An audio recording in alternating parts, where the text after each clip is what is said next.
Uncle Mort's Celtic Fringe by Peter Tinniswood.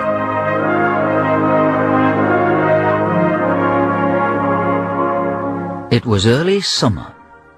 Bus drivers had started to wear open-toed sandals. Scaffolders had pink bellies and gritty navels. Lift engineers were wearing casual trousers. It was time for Carter Brandon's annual holiday. He decided to take the blood-red beetle with him. Uncle Mort turned to him and said, "Can I come too?" "Yes." "Don't very much. Where are you going?" "I thought I'd visit the Celtic Fringe." "Where's that?" "Wales." "Champion. I haven't had a decent nosebleed for years." And so they set off. Carter Brandon's wife, Pat, declined to accompany them on their trip to the Principality on the grounds of racial prejudice. "It's not the Welsh I object to, Carter. It's their food. I can't pronounce it." The blood-red beetle snarled, and then it chugged contentedly. Wales slinked up to them out of the chill morning mist. A grey-slated town with a bottle-green bus numb with emptiness. The flat gape of a bookmaker's window, slashed gape of lamb's belly in butcher's window.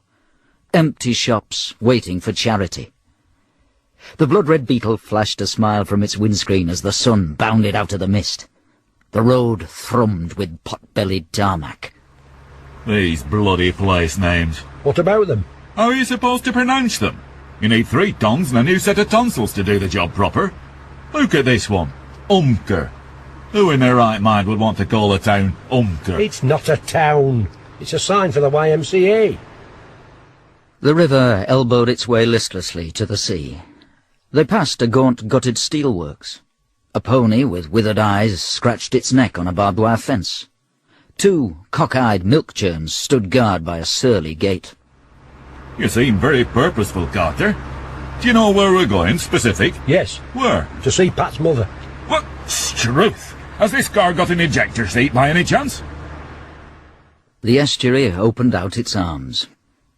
And then they came to the caravans penned in their parks. Great flocks of caravans tethered by boredom, guarded by escorts, snapped at by victors and cavaliers. Row upon row of caravans, weary of pizzas and frozen chips. Do people actually have holidays in these caravans, Carter? "Yes." Well, they want their bumps feeling. I'd sooner spend a long weekend in next door's fridge.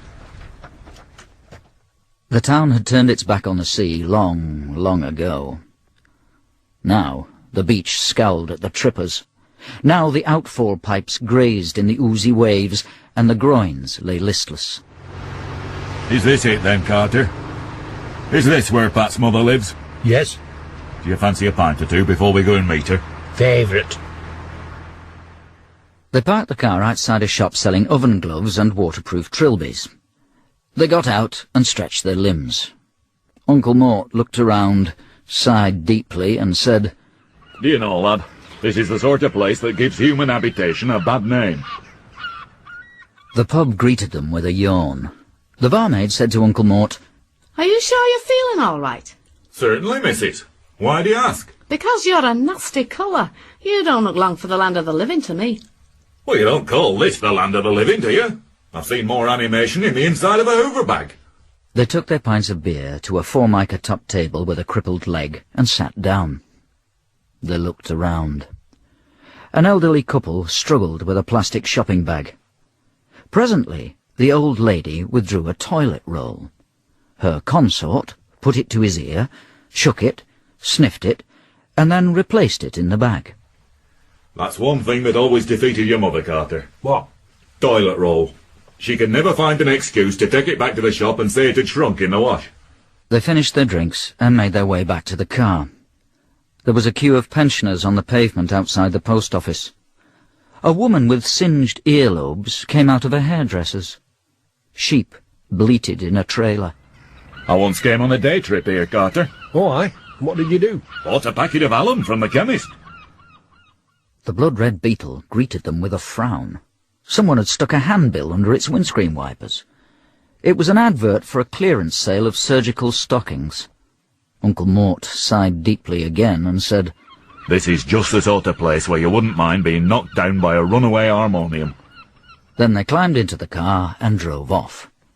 It didn't take them long to reach the estate of bungalows where Pat's mother, Mrs. Partington, lived. There were front gardens, dragooned with roses. The front drives were gravelled and volvoed. There were wrought-iron gates and wishing wells with PVC handles. Pat's mother opened the door before they could ring the chimes. Well, come on in then. You'll not be a nuisance, provided you don't stop long. Now then, anyone fancy a laxative? Pardon? There's no need to look at me in that tone of voice. It's #1 rule of the house, no constipation in the front parlour. Well, don't stand stood there like a pair of shipwrecked umbrella stands. Shift yourselves and come inside. Sooner we get it over with, the better. They followed her inside. She led them into the front parlour. A grandmother clock blinked at them wistfully. Well then, Carter, how's Pat? Not so dusty. Tell me, have you still got that kidney-shaped dressing table in the master bedroom? I'm not sure. Well, check, lad, check. You never know. You might have had burglars in whilst you was indulging in your conjugals. Am I right? I am. Now then, anyone care for a halibut oil capsule? There was a doll's tea service in the display cabinet. The Radio Times lay respectfully on the coffee table in its embroidered linen covers. On the mantelpiece was a photograph of an icy-nosed man cleaning a Rudge autocycle. That's my late husband. He died under very tragic circumstances, did my late husband. He got struck on the left temple by a crown green bowl. Well, you're supposed to throw them, missus, not head them. We'd only been retired here 3 years. We'd still got the guarantee on the conservatory. Do you like conservatories, Carter? I don't know. Well, you should do. They're all the rage in this part of the world. Well, when you retire to North Wales, you got to have somewhere to store your spare coal scuttle, am I right? I am. Now then, Carter, have you made plans for your retirement? No. Well, you should do. Don't leave it till you've lost all your faculties. This estate is full of people like that. I've never seen so many lost faculties in the whole of my life. Mr. Titterington from number 6 is convinced he's Mario Lanza. Well, he's from the East Midlands, you see. Now then, anyone care for a milk chocolate digestive? The door handle flinched as she swept outside and skitter-scuttered in her slippers to the kitchen. The grandmother clock winced and Uncle Mort grimaced. Do you know, Carter, if we'd had her on our side in the First World War, hostilities would have ceased within the first 2 weeks. All the High Command would have had to do is kidnap the Kaiser, lock him here in the front parlour with her and a bottle of liquid paraffin, and Berlin would have been suing for peace before she'd time to fumigate his monocle.